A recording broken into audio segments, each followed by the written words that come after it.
Alamin ang pinakabagong mga kaganapan sa Far East Broadcasting Company Philippines sa pagpapahayag ng mabuting balita ni Hesukristo sa pamamagitan ng radyo, internet at iba pang makabuluhang gawa.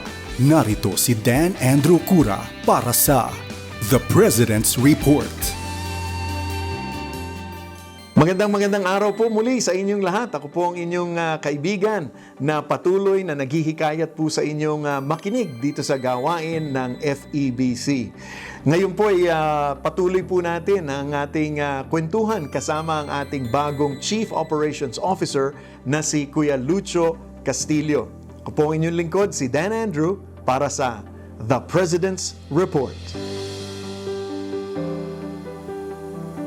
Ang ating panauhin ngayon ay ang bagong Chief Operations Officer ng FEBC Philippines, si Kuya Luis Lucho Castillo.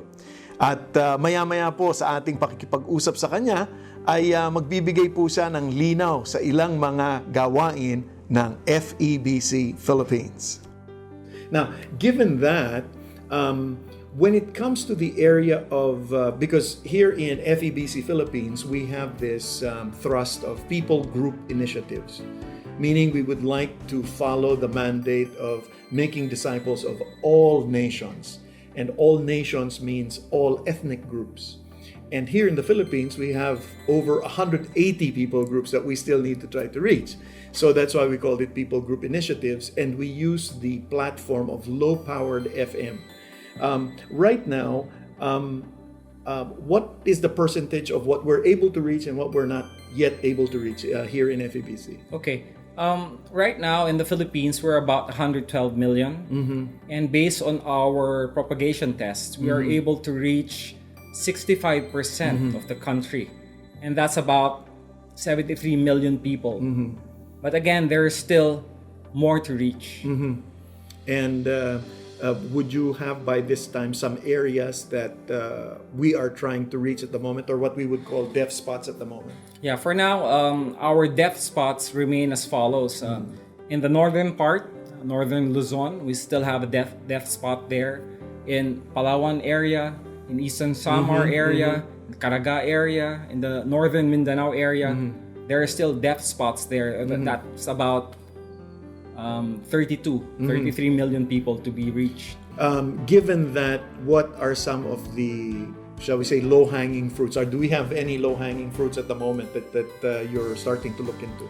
Yes, by God's grace, there are doors of opportunity opening up for us, especially in Palawan, where we are looking at the Coron area.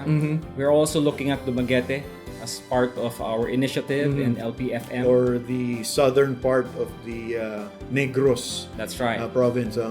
Yeah, and then there's also opportunities in Catanduanes and Osamis.